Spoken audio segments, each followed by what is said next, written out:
Ave María Purísima, sin pecado concebida. Hoy seguimos con capítulo 11, que se divide en muchas partes. Hoy seguimos con versículos 7 a 12. En el nombre del Padre, del Hijo, del Espíritu Santo. Amén. Espíritu Santo, ven en el nombre de Jesús, a iluminarnos para que podamos entender la palabra de Jesús, para que nuestras vidas sean conformes a ella y que a ejemplo de la Virgen María siempre seamos fieles a esta palabra en nuestras vidas cotidianas. Todo eso pedimos en nombre de Jesús nuestro Señor. Amén. En nombre del Padre, del Hijo, del Espíritu Santo. Amén. Voy a leer los versículos 7 a 12 y después paso de vuelta para explicar los detalles. Pero cuando hayan terminado de dar testimonio, la bestia que surja del abismo les hará la guerra, los vencerá y los matará. Y sus cadáveres en la plaza de la gran ciudad, que simbólicamente se llama Sodoma o Egipto, ahí donde también su Señor fue crucificado. Y gentes de los pueblos, razas, lenguas y naciones contemplarán sus cadáveres 3 días y medio. No está permitido sepultar sus cadáveres. Los habitantes de la tierra se alegran y se regocijan por causa de ellos, y se intercambian regalos, porque estos 2 profetas habían atormentado a los habitantes de la tierra. Pero pasados los 3 días y medio, un aliento de vida procedente de Dios entró en ellos, y se pusieron de pie. Y un gran espanto se apoderó de quienes los contemplaban. Oí entonces una fuerte voz que les decía desde el cielo: suban acá. Y subieron al cielo en la nube a la vista de sus enemigos. En aquella hora se produjo un violento terremoto y la 10ª parte de la ciudad se derrumbó, y con el terremoto perecieron 7,000 personas. Los supervivientes, presa de espanto, dieron gloria a Dios del cielo. Ahora, en vez de darnos como una cronología exacta de los eventos, lo que encontramos aquí es una imagen, una parábola, una alegoría de lo que era o es el ministerio de esos 2 testigos y también cómo será el fin del mundo.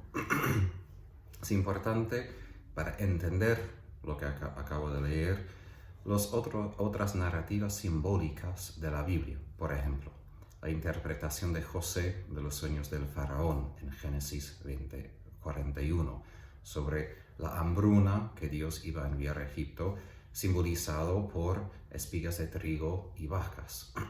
O la visión de Ezequiel sobre los huesos secos y su pedido que el Espíritu venga a resucitar esos huesos. El sentido de esas revelaciones fue como proveído simbólicamente en vez de, por ejemplo, una narrativa así literal que explica todo a la vez. Y así tenemos aquí también una imagen, como Jesús en las parábolas, que nos da a entender a través de símbolos su contenido.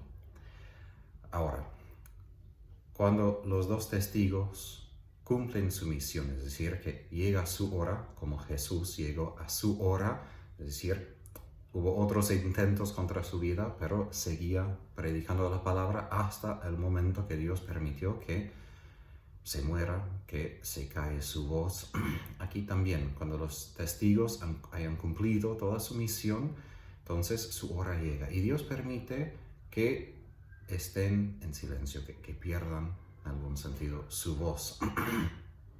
Ahora, aquí tenemos la primera vez la palabra la bestia.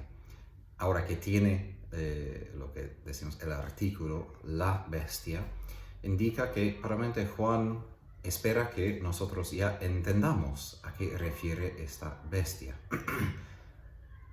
También sabemos de la carta de San Juan, la primera carta, que ya menciona el anticristo, pero aquí hace referencia, no directa, pero hace referencia a la bestia, la 4ª bestia más que todo, en la profecía de Daniel, la bestia con su cuerno, Daniel 7. viene del abismo, que es como símbolo del mal. El mar y las profundidades de la tierra son como símbolos del lugar del mal, de los demonios. Entonces surge de ese lugar del mal como las bestias de Daniel, porque ellos vienen del mar, de la misma idea. Ahora, en Daniel, esta bestia hace guerra contra los santos y fue victorioso. Juan aquí dice que la bestia también hará guerra contra los santos y los vencerán y los matarán. En Daniel, las víctimas eran los santos, los que pertenecen al pueblo de Dios. Y por esto, en capítulo 11 de Apocalipsis, donde estamos, realmente esos dos testigos no refieren solamente a dos personas individuales, sino a todo el pueblo de Dios. Todos los que son santos por el bautismo tienen la misión de predicar la palabra de Dios. Otra cosa es, otro vínculo entre Daniel 7 y aquí Apocalipsis 11, es que el pueblo de Dios, los santos, son entregados a la bestia por 3 años y medio, que es la misma cantidad de tiempo entre lo cual el patio exterior del templo es pisoteado por los gentiles. Eso en versículos 2 y 3 de este mismo capítulo. Ahora, volvemos a esa bestia y su victoria sobre el pueblo de Dios en Apocalipsis 13. Pasamos a Apocalipsis 12. Pero ahí encontramos como otra vez esa victoria de la bestia sobre los santos. Ahora, cuando tiene esa victoria, los cadáveres de los dos testigos quedan al aire libre en la calle principal de la gran ciudad. La ciudad aquí tiene nombres simbólicos. Probablemente porque la gran ciudad en otras partes se refiere a Babilonia, aquí se refiere a Roma, que tenía como apodo entre los cristianos como Babilonia.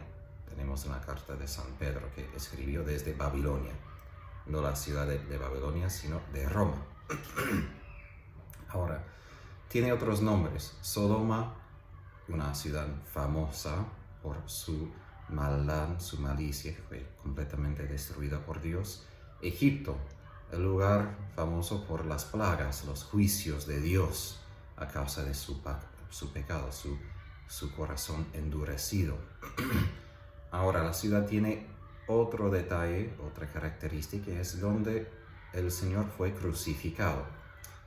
Eso fue Jerusalén. Entonces, aquí tenemos algo de dificultad para entender. ¿Se refiere aquí a la ciudad de Roma? ¿Se refiere aquí a la ciudad de Jerusalén? Unos dicen que, Roma extiende a todos los límites del imperio. Pero podemos aquí entender algo de una geografía simbólica. Quiere decir que el templo y la ciudad santa de Jerusalén refiere al pueblo de Dios, los bautizados, en el momento de dar culto a Dios, su alabanza.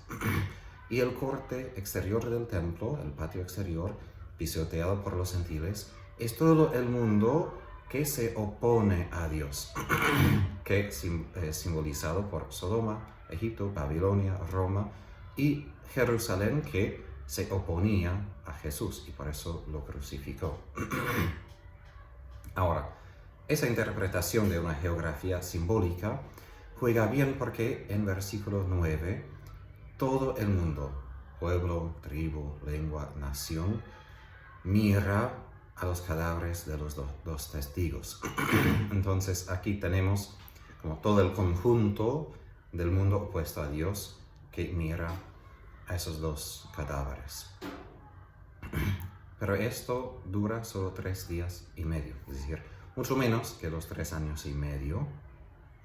Y así indica un periodo de tiempo muy breve y incompleto. Que ni sepultaron los cadáveres es el insulto peor, porque en el mundo antiguo no sepultar a alguien fue lo peor posible como castigo. De hecho, si recuerdo bien, los griegos pensaban que uno no podría entrar en su forma de paraíso si no fueron sepultados. Entonces, cuando trataban a sus enemigos, a propósito, no sepultaron sus cadáveres para que no puedan entrar al cielo. No creemos esto, pero aquí manifiesta su desprecio por los dos profetas, los dos testigos que ni los sepultan. Ahora, vemos que por los que se oponen a la palabra de Dios, la muerte de los dos testigos es una ocasión de celebración, de gozo, de alegría por los que no pertenecen al pueblo de Dios. Se regocijan a causa de los enemigos muertos y hasta hacen todo un festejo a causa de eso. Intercambian regalos como algo parecido a la Navidad, pero por una razón perversa, obviamente, porque es a causa de la muerte de alguien. Aquí los testigos reciben el nombre explícito de profetas, quienes atormentaban a los habitantes de la tierra. No porque querían atormentar, sino porque sabemos, los que no quieren vivir en la luz, experimentan la palabra de Dios como una tormenta. Experimentan a Dios como un fuego que les quema. Y así entendemos algo de la realidad del infierno, porque el infierno justo es la experiencia de alguien que se opone completamente a Dios. Entonces su amor, su palabra, todo lo que nosotros disfrutamos como consuelo, a ellos los tortura, justo porque escogen la oscuridad. Sabemos que a lo largo de la historia bíblica, la profecía y la conducta justa o santa puede suscitar hostilidad de los demás. Por eso tenemos tantos mártires, porque vivir en la luz, también no a propósito, pero pone en la luz los que no quieren vivir en la luz y justo no quieren ser descubiertos, y por esto matan a los que predican su palabra y brilla esta luz en la oscuridad. Ahora, después de esos 3 días y medio, Dios hace vindicación. Él retribuye a sus siervos por su fidelidad en resucitar a ellos de la muerte y llevarlos hacia el cielo. Esta descripción que tenemos aquí nos hace recordar lo que mencioné al comienzo, la visión de Ezequiel con los huesos secos, que es una visión de la restauración escatológica al fin del tiempo de Israel, donde el aliento de Dios entró a ellos, se pusieron de pie y formaron una gran multitud, ¿no?, de personas. Aquí Juan aplica esa visión de Ezequiel a los cristianos perseguidos, y su resurrección futura será la vindicación frente del mundo de que pertenecen a Dios, que en algún sentido tienen la razón. El resultado de esa intervención extraordinaria de Dios es que un gran miedo cae sobre los que lo ven, como el miedo cayó o entró a los egipcios que miraron, que fueron testigos de las plagas, los habitantes de Canaán a causa de esas plagas en Egipto. Ahora, la voz potente del cielo llama a los 2 testigos, que en la misma forma que recibió Juan esa llamada en capítulo 4. Ven acá, suban acá.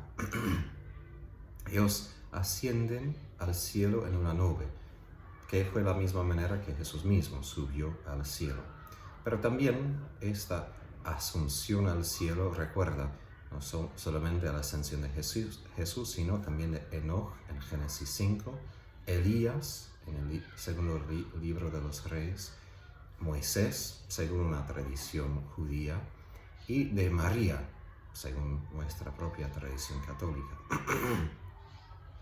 En Apocalipsis 20 vemos que los que son fieles a Jesús disfrutamos de la primera resurrección, es decir, que ya disfrutamos de la vida eterna, al menos en el alma, aun si esperamos la segunda resurrección, que es la resurrección del cuerpo. Ahora, esa vindicación no es algo privado.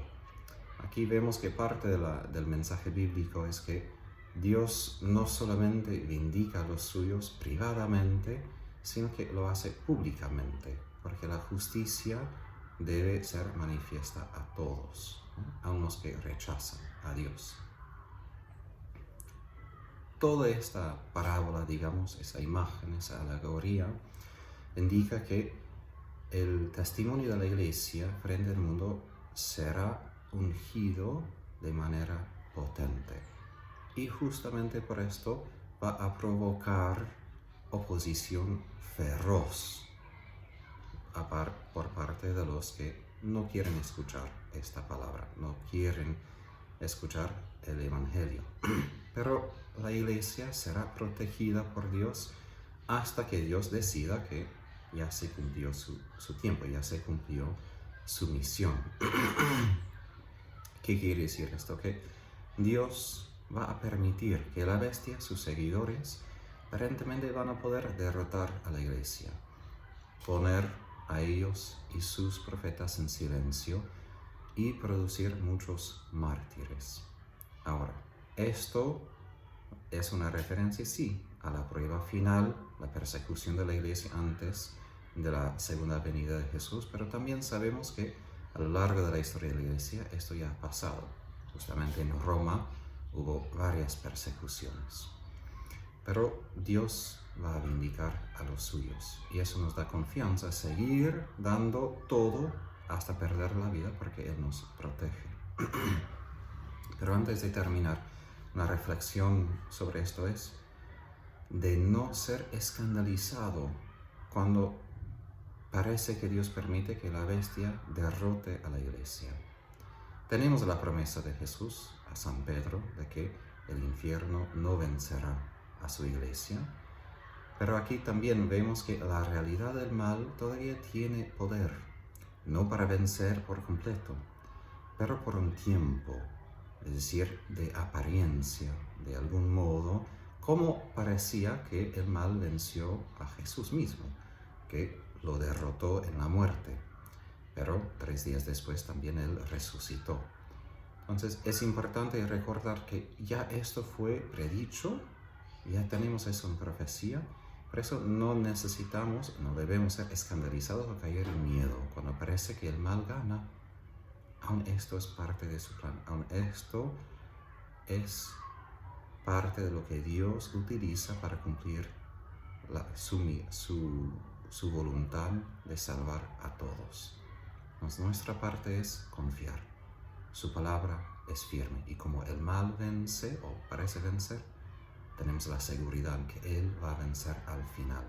Y justo cuando parece que el mal vence, estamos a punto de recibir la vindicación total y pública de nuestro Dios, quien manifestará que Él está con nosotros y llevará a nosotros con Él para vivir con su Hijo para siempre. Por la intercesión de la Virgen Santísima, Madre de Misericordia, que Dios les bendiga, guarde y les concede su paz.